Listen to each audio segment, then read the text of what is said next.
이스라엘의 국가 지도부와 대한민국의 국가 지도부는 많이 달라요. 한국은 군대 안 갔다 온 사람들이 또는 군대 안 갔다 온 사람들일수록 출세하는 경향이 있습니다. 한국에. 이스라엘의 국가 지도부를 제가 한번 봤어요. 대통령은 86세대는 시몬 페레스라는 사람이에요. 이 사람은 어떤 사람이냐? 이 사람은 군인 출신은 아닌데 이스라엘의 핵무기를 개발하는 책임자였습니다. 국방차관. 이스라엘의 핵무기는 시몬 페레스의 아들이에요. 이 사람이 만든 프랑스 도움을 받았고 그래서 지금 핵폭탄 400개나 갖고 있어요. 세계 5대 핵강국입니다. 저는 절대로 있다 없다 이야기 안 합니다. 없다는 이야기도 절대 안 합니다. 이 사람은 1976년에 엔테베 작전을 지휘한 사람이에요. 그때는 국방장관이었습니다. 엔테베 작전은 뭐냐? 에어 프랑스기가 텔아비브에서 떠가지고 어디로 가다가 팔레스타인 게릴라들이 납치를 해가지고 저 우간다에 있는 엔테베 공항에 착륙시켰어요.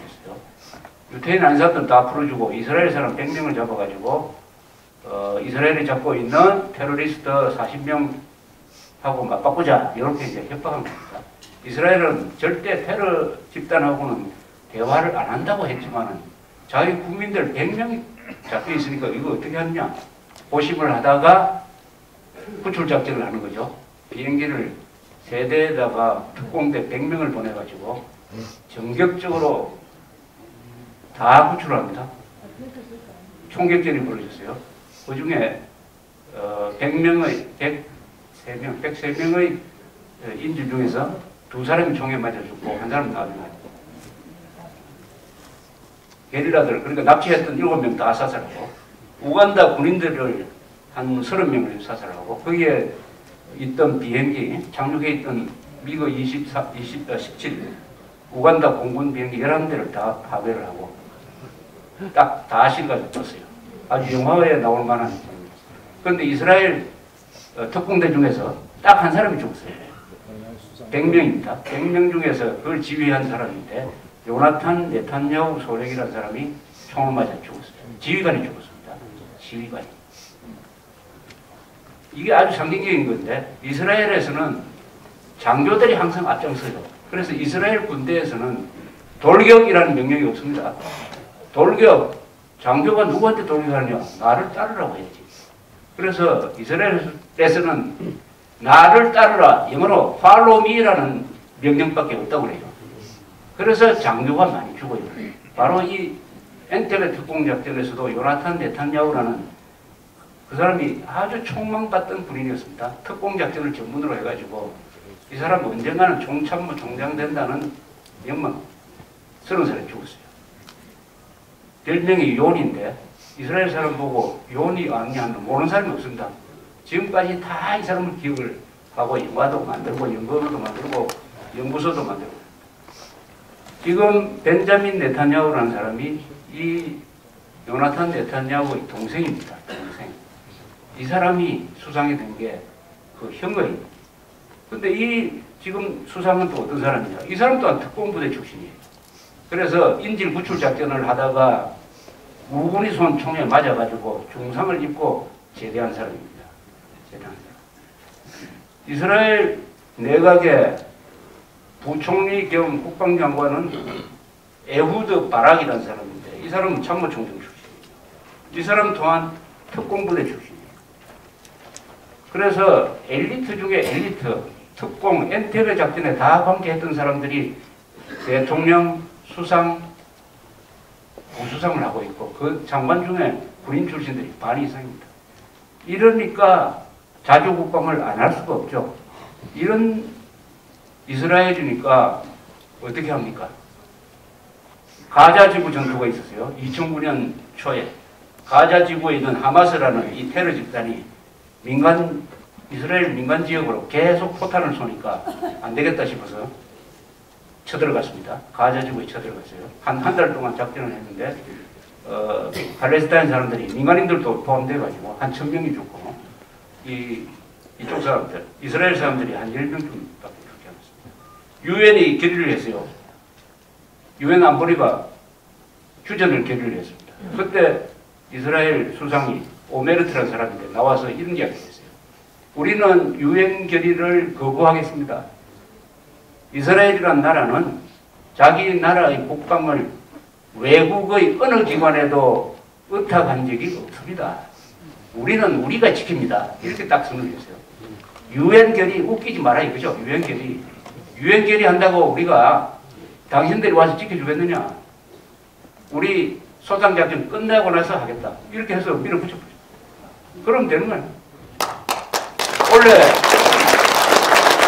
가자 지구를 봉쇄를 해놓으니까 아랍 사람들이 구호물자 갖다 준다고 배를 가지고 오는데 그 구호물자 안에 폭탄 만드는 물질도 들어있으니까 그건 뭐 안 된다. 이렇게 했는데 터키는 또 이스라엘하고 친한 나라입니다. 터키 배가 들어오는 것을 이스라엘 특공대가 거의 착륙을 했어요. 그 배 위에. 그러니까 막 몽둥이 들고 와서 칼 들고 대항을 하니까 거기서 9명을 사살해버렸습니다. 국제 여론이 막 들끓었어요. 그때 벤자민 네탄야후 총리가 기자회견을 한 걸 제가 봤어요. 하도 이렇게 국제 여론이 들끓으니까 이번만은 네탄야후 수상이 이거 잘못됐다고 사과할 줄 알았는데 사과가 뭡니까? 이런 데 와서 책상을 치면서 화를 내고 들어갔다. 화를 내고. 우리가 여러 번 경고하지 않았느냐? 우리한테 고분고분하면은 우리가 인도를 해가지고 보호물자를 넘겨주려고 했는데 왜 우리가 대항했느냐? 다음에 그렇게 하면 똑같이 해주겠다 하고 딱 들어가 버렸어요. 그 다음에 어떻게 합니까? 그 다음에 다 고분고분하게 그 사건 그걸로 끝나버렸어요. 끝나버렸습니다. 이스라엘 사람들은 뭐냐? 그런데 이스라엘 사람들이 원래부터 이렇게 살아온 사람들이 아니에요. 유대인들은 우리하고 비슷한 데가 있어요. 교육을 그렇게 중요시하게 생각합니다. 세계에서 교육을 가장 중요시하게 생각하는 사람들이 한국 사람과 이스라엘 사람, 특히 어머니들. 주이시 마드라고 하면 교육에 우리 그 치맛바람 일으키는 부모하고 똑같아요. 학식인, 그러니까 머리 좋은 사람들을 많이 길러내가지고 세계에서 제일 머리 좋은 사람들 아닙니까? 유대인들. 예술, 화학, 영화 이런 부분에는 다 유대인들이 석권을 하고 있습니다. 그런데 하나 모자랐어요. 총을 들 줄은 몰랐습니다. 그래서 나라를 빼앗긴 지 2000년 동안 유럽 여러 군데를 떠돌아다니면서 뭘 했느냐? 동네북이 되어버렸습니다. 돈을 많이 버는데 빼앗기기도 하고 또 정치를 하는 사람들이 민심이 흉흉하면은 일부러 유태인들한테 다 뒤집어 씌워가지고 유태인들 다 죽임으로써 정치를 안정시키는 이런 역할을 하다가 나중에 히틀러를 만나가지고 600만이 죽었어요. 600만 죽는데 제대로 된 저항은 한 분밖에 없었어요. 그 바르샤바에서 유태인들이 한 번 반란을 일으킨 것밖에 없었습니다. 원래 이 이스라엘 사람들 유태인들은 글자를 잘 아는 사람이지 글을 아는 사람들이지 총을 잡을 줄 모르는 사람들이었어요. 우리 한국 사람하고 비슷해요. 그런 점에서. 그런데 결단을 내렸죠. 이렇게 계속 당할 수는 없다. 나라를 만들어야 되겠다. 그래서 이스라엘을 만들었어요. 나라를 만들고 보니까 아랍 국가들이 없애기 위해서 4번이나 전쟁을 해오니까 나라를 지켜야 되겠다. 그럼 군대를 제일 좋은 사람들이 들어가야 된다. 이스라엘 군대는 엘리트들이 들어갔습니다. 엘리트들 중에서도 제일 엘리트들이 공군에 들어갔어요. 공군. 그래서 이스라엘에 가면 공군은 육군, 해군보다 한 등급 더 이렇게 높게 평가를 해요. 그리고 정보를 발전시켰어요.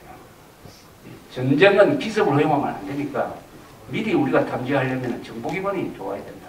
정보, 공군 이렇게 해가지고 나라를 지키는 과정에서 우리를 지키는 것은 우리밖에 없다.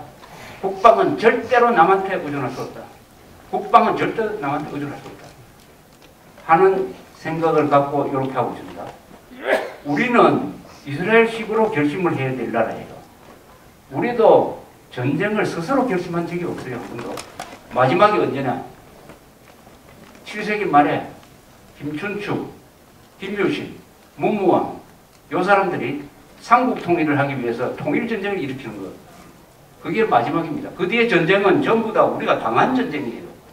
우리가 스스로 전쟁을 계획하고 결심한 것은 그 뒤에 1300년이 지나가지고 김일성이가 처음입니다. 두 번째입니다.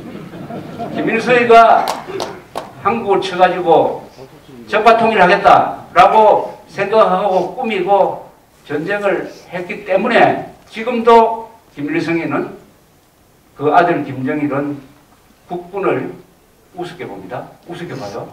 우리는 미국하고 맞짱뜨던 전통을 갖고 있다. 한국군, 너가 미군 없었으면 우리한테 졌지 않았느냐. 해서 그 머릿속에 뭐가 있느냐. 주한미군을 철수시키면은 한미동맹을 해체하면은 국군과 1대1로 붙으면은 자신 있다는 겁니다. 자신 있다고 그래요. 이거는 우리가 우습게 볼 일이 아니죠. 북한 군인들은 다 그 정신으로 똘똘 뭉쳐 있습니다. 주한미군을 물러나게만 한 다음에 1대1로 붙으면은 경제 40배, 50배 웃기지 마라. 1대1로 붙으면 우리가 이긴다. 그에는 이유가 있습니다. 두 개가 있어요. 하나는 핵무기를 갖고 있어요. 우리가 가지고 있는 핵무기.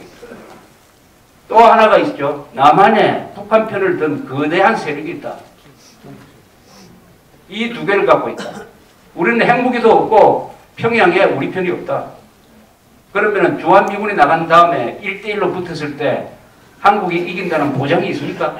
이런 대통령, 이런 여당, 이런 군인, 이런 상무청일 때 있습니까? 우리 스스로 냉정하게 물어봐야 돼요. 있습니까? 1대1로 북한하고 붙었을 때 우리가 이긴다는 보장이 있습니까? 없으면 어떻게 해야 됩니까? 답이 없다는 거예요. 없으면 지금부터 만들어야 됩니다. 만들어야 돼요. 지금부터 만들어야 됩니다. 자주국방 의지를 우리가 지금부터 만들어야 돼요. 그것은 쉽게 말하면 이스라엘식으로 살아야 된다. 이스라엘식으로 산다는 게 뭘 의미하느냐 하는 것은 아까 다 이야기했어요. 중요한 것은 내부의 적을 처단하지 않고는 주적과 싸울 수가 없다. 온 청와대 장가도 북한 노동당, 민주당, 민노당은 차라리 합당하라고 했는데 가만 보니까 이 곰한테 상당히 미안하게 됐어요. 곰보다 훨씬 못한 놈들이지 이게. 다 피벌레 좀 되는데 막 요새 곰새말이라는 노래가 있으니까 저렇게 하는 것 같은데 이게 답이죠. 이게 답이 있는 것입니다. 그래서 아까 서정갑 회장이 상당히 의미 있는 이야기를 했어요. 12월 31일까지 민주당, 민노당이 최소한 여기에 대해서는 입장을 밝혀라. 천안함 폭침이 지금도 북한 소행이 아니라고 생각하느냐? 아니라고 생각하면은 그 길로 가는 거죠. 아니라고 생각해라. 잘못했다고 생각하면은 최소한 국민들한테 사죄하고 그 당직 맡았던 사람들을 다 사퇴하고 원직하고 그 다음에 그 사람들 잘하는 거 있잖아요. 뭐 세 발 긋다가 한 분 전하는 거 그거 뭐라고 그럽니까? 삼보일배를 저 부산에서부터 전국 돌아다녀가지고 서울까지 한 달 동안 하고 그렇게 하면 우리가 종북성을 세탁을 했으니까 우리의 파트너 가질 수 있다. 그렇지 않으면은 서 회장님 말씀대로 앞으로 1월 1일부터입니다. 우리가 민노당과 민주당을 뭘로 봐야 되느냐? 대한민국의 적으로 봐야 됩니다.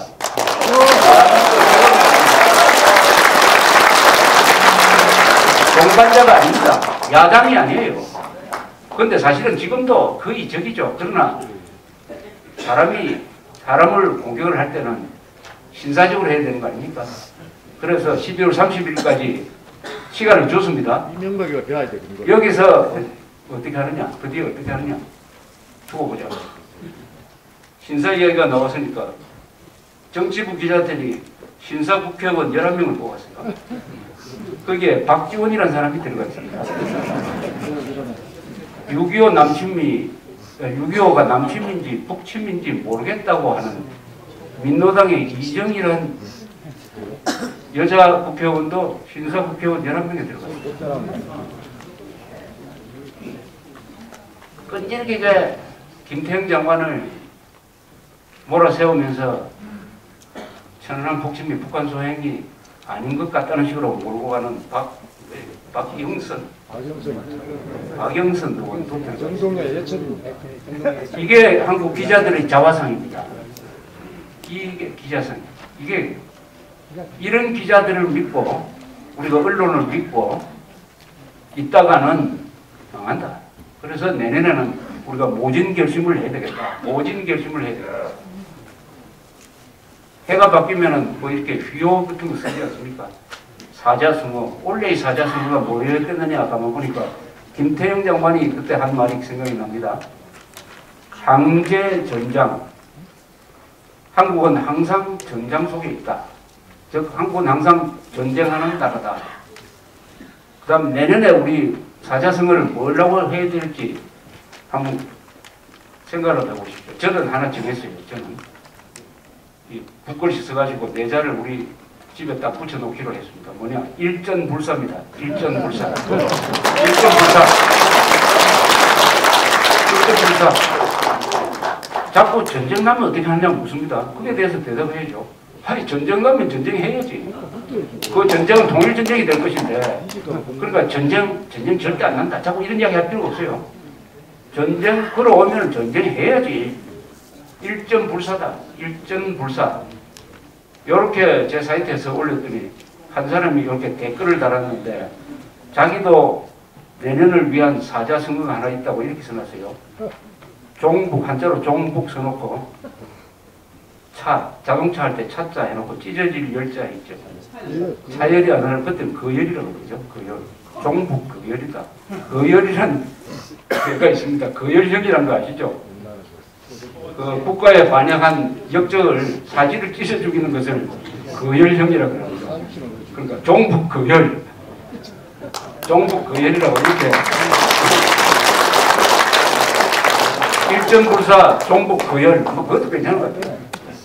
주적에 대해서는 일전불사고 종북 세력에 대해서는 뭐 거열까지 할 필요는 없지만 거열 필요까지 없지만 하여튼 응징을 해야 된다. 그러기 위해서는 우리가 할 수 있는 일부터 하자. 그것은 여러분들이